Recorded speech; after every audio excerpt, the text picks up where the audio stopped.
Chinese businesses bought about $32 billion worth of equipment used to produce computer chips from Japan, South Korea, Taiwan, and elsewhere, a 20% jump from 2019. And with companies like Huawei Technologies stockpiling supplies ahead of U.S. sanctions, imports of computer chips climbed to almost $380 billion, making up about 18% of all of China's imports from last year. The U.S. has steadily restricted Chinese firms' access to American technology, pushing Beijing to redouble efforts to develop a domestic chip industry after years of slow progress. In the near term, China is dependent on imports to advance its semiconductor manufacturing, said Dan Wang, a technology analyst at Gaveco Dragonomics in Shanghai.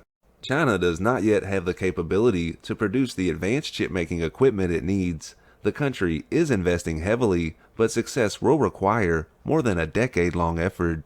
Chinese companies like Semiconductor Manufacturing International have ramped up their purchases of the machines needed to make silicone wafers and computer chips.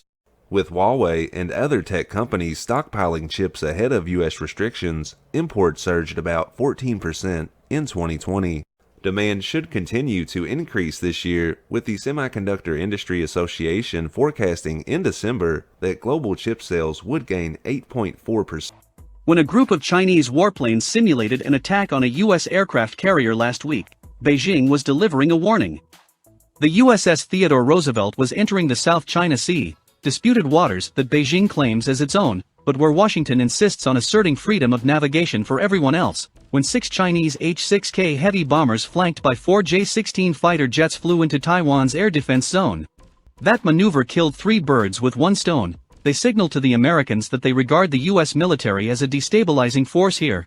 They intimidated Taiwan, and they got some valuable practice at the same time, said a Taiwanese former senior military commander.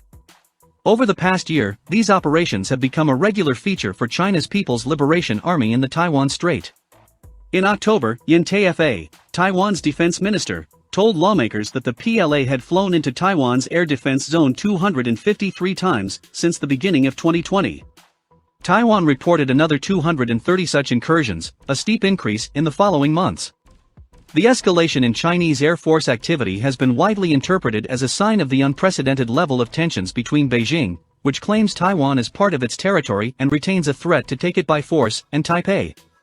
But defense experts believe 2 bigger forces are at play: the open military rivalry between Washington and Beijing, and the Chinese military's need for a location to train for ambitious and far-flung missions and practice with increasingly sophisticated equipment.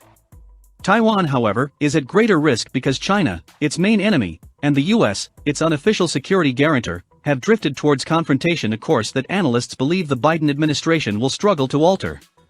Yang Jiechi, China's top diplomat, warned the U.S. on Monday not to interfere in Beijing's governance of Hong Kong and Xinjiang, days after senior U.S. officials criticized its handling of the regions.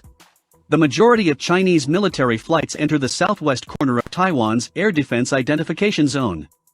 This area between Pratas, a Taiwan-held atoll in the South China Sea, and Taiwan's southwestern coast sits at the crossroads of the Taiwan Strait and the Bashi Channel, the main waterway connecting the South China Sea to the Western Pacific.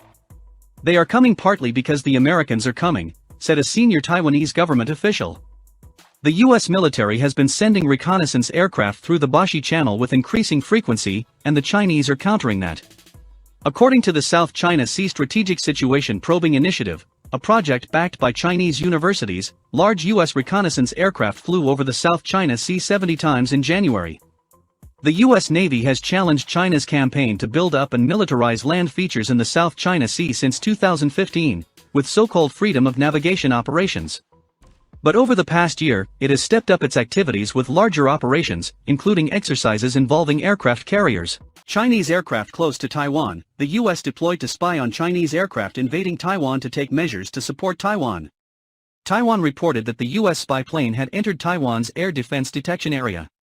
Since the beginning of reporting on China's activities in the area Taiwan identified as an air defense detection zone since September last year, Taiwan officials have barely made any publicity, any of them. Nearby U.S. military equipment and facilities. Know that the United States is probing China's move to assist them. When the United States deployed warships across the Taiwan Strait to assist it in response to Chinese threats, Taiwan's diplomatic and security channels only indicated that U.S. naval and air operations regularly operates near the island. For the first time, in a January 31st announcement, Taiwan said a U.S. spy plane had entered the southwestern area of Taiwan's air defense detection zone and reported 7 operations. Planes. China here. Specifically, Reuters citing information from the Taiwan Defense Agency said that on January 31st, there were a total of 7 Chinese aircraft, including 2 J-10 fighters, 4 J-11 fighters, and 1 reconnaissance. Close Y-8 into the air defense detection area, near Spratly Islands, East Sea. At the same time, the Taipei side confirmed that there were U.S. spy planes also present in that area and stalked Chinese aircraft. The Taiwan side knew that the U.S. was helping them, so they did not disclose any details about aircraft type as well as flight route. This move by Taiwan comes in the context of tension in the Taiwan Strait heating up day by day when Taipei repeatedly reported that Chinese bombers and fighters continuously entered the air defense detection area. Island establishment. This can be seen as a signal that Taiwan wants to make public that the U.S. military is also monitoring every move of the Chinese army.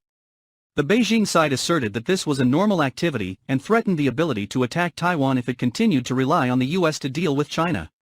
Most recently in an editorial on the Global Times, this newspaper affirmed, independent Taiwan means war. China does not threaten anything. China considers Taiwan part of it and requires countries with diplomatic relations with Beijing, including the U.S., to abide by that principle. Although the United States does not have formal diplomatic relations with Taiwan, it is the island that offers the most support and weapons.